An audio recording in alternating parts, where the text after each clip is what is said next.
आपने देखा होगा कल बरेली के अंदर हो मौलाना भूल गया कि शासन किसका है। अब उत्पातियों और उपद्रवियों को पता लगेगा कि 7 पीढ़ियां याद आएंगी उनको। कभी कभी बुरी आदतें जाती नहीं लोगों की, तो उसके लिए उनकी डेंटिंग पेंटिंग करवानी पड़ती है कायदे से। हमने कहा जाम नहीं होगा, कर्फ्यू भी नहीं लगेगा, लेकिन कर्फ्यू का सबक तुम्हें ऐसा सिखा देंगे कि तुम्हारी आने वाली पीढ़ी दंगा करना भूल जाएगी। दंगे होते थे, दंगाइयों को मुख्यमंत्री आवास में बुला के सम्मानित किया जाता था, दंगाइयों की अवभगत होती थी। पर्व और त्योहारों के दौरान आपने देखा होगा, जब भी पर्व और त्योहार आते थे उत्पात शुरू हो जाती थी। अब उत्पातियों और उपद्रवियों को पता लगेगा कि 7 पीढ़ियां याद आएंगी उनको, क्योंकि कभी कभी बुरी आदतें जाती नहीं लोगों की, तो उसके लिए उनकी डेंटिंग पेंटिंग करवानी पड़ती है कायदे से, जिससे उनकी बुरी आदतों को हम ठीक कर सकें। और यही डेंटिंग पेंटिंग आपने देखा होगा कल बरेली के अंदर हो मौलाना भूल गया कि शासन किसका है। वो ये मानता था धमकी देंगे और हम जबरदस्ती जाम कर देंगे। हमने कहा जाम नहीं होगा, कर्फ्यू भी नहीं लगेगा, लेकिन कर्फ्यू का सबक तुम्हें ऐसा सिखा देंगे कि तुम्हारी आने वाली पीढ़ी दंगा करना भूल जाएगी। क्या तरीका है जी? आप सिस्टम को ब्लॉक करना चाहते हैं, और यह प्रवृत्ति थी यूपी के अंदर। 17 के पहले यही होता था, और हम इसी बात को कह सकते हैं कि 17 के बाद हमने कर्फ्यू भी नहीं लगने दिया, लेकिन ऐसे बैरियर को चुन चुन करके वे जिस प्रकार की भाषा को समझते थे उस प्रकार की भाषा से उनको समझा करके उसको उसकी सजा दिलाने का काम भी किया है। और उत्तर प्रदेश की ग्रोथ स्टोरी यहीं से शुरू होती है। अगर आजादी के समय, मैं उससे पहले नहीं जाता, लेकिन 1947 में भारत आजाद हुआ, अगर उस समय भारत की इकोनॉमी में भारत का उत्तर प्रदेश का कंट्रीब्यूशन 14% था, तो ये 14% फिर से होना चाहिए। और 14% नहीं होना चाहिए, बल्कि जितनी आबादी है उत्तर प्रदेश की, उत्तर प्रदेश उतना कंट्रीब्यूशन करता हुआ दिखाई दे।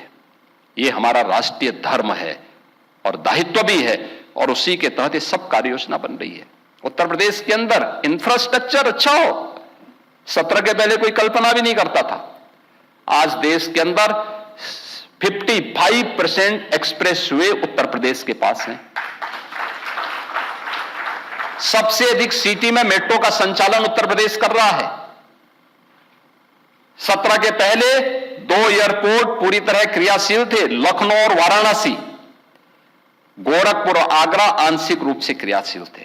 गोरखपुर में एक फ्लाइट आती थी, कभी भूल से आ गई, हम लोगों को ट्रेन से दिल्ली जाना होता था। आप सोचो 14 घंटे की हमारी जर्नी हुआ करती थी। बहुत इमरजेंसी में कोई होगा तो मुझे गोरखपुर से लखनऊ 6 घंटे बाई रोड आना पड़ता था, फिर यहां से मैं फ्लाइट पकड़ता था दिल्ली के लिए। आज गोरखपुर से 14 फ्लाइट चल रही हैं, 14 फ्लाइट देश के अलग अलग सिटी को जोड़ रही हैं। 16 एयरपोर्ट हमारे आज के दिन पे क्रियाशील हैं। देश का सबसे बड़ा एयरपोर्ट हम अगले महीने देश को समर्पित कर रहे हैं, नोएडा इंटरनेशनल एयरपोर्ट। यानी ये उत्तर प्रदेश वही है जो पहले बीमारू था। बीमारू था नहीं, बीमारू बना दिया गया था। बीमारू मानसिकता वालों ने इसको बीमारू बना दिया था। ये बीमारू मानसिकता वही है जो परिवारवाद और जातिवाद है, ये बीमारू मानसिकता है। और इसी बीमारू मानसिकता ने उत्तर प्रदेश को बीमारू बना दिया था। परिणाम क्या था? दंगे होते थे, दंगाइयों को मुख्यमंत्री आवास में बुला के सम्मानित किया जाता था, दंगाइयों की अवभगत होती थी,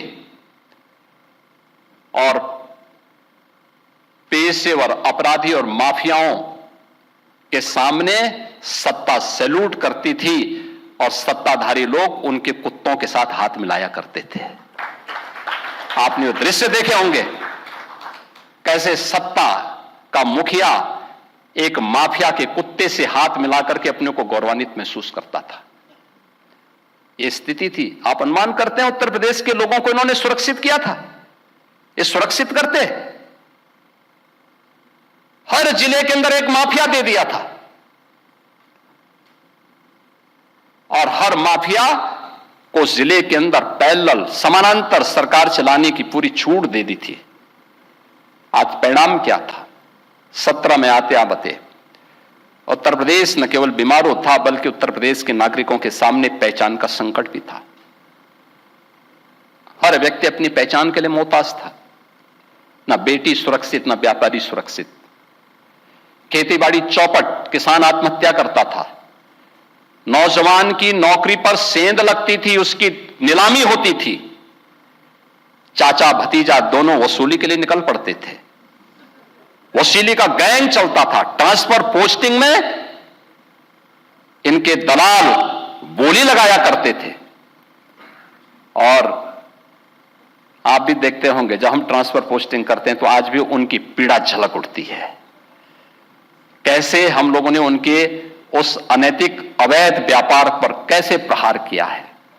उनके सभी चेले चपाटे किस प्रकार से चिल्लाते हुए दिखाई देते हैं। हर एक मामले में आज आप देख सकते हैं world class infrastructure Uttar Pradesh के पास। एक्सप्रेसवे नंबर 1 पर, रेलवे का नेटवर्क नंबर 1 पर, मेट्रो नंबर 1 पर, एयरपोर्ट एयर कनेक्टिविटी नंबर 1 पर। देश की पहली रैपिड रेल उत्तर प्रदेश में, देश का पहले इनलैंड वाटरवे उत्तर प्रदेश में, एमएसएमई का सबसे बड़ा देश उत्तर प्रदेश में। और उत्तर प्रदेश आज फिर से गन्ना उत्पादन और चीनी उत्पादन में देश के अंदर नंबर 1 पर, इथेनॉल उत्पादन में नंबर 1 पर, खाद्यान्न उत्पादन में नंबर 1 पर, सबसे बड़ी युवा आबादी का राज्य होने के साथ साथ सबसे अधिक नौकरी भी देने वाला राज्य बन चुका।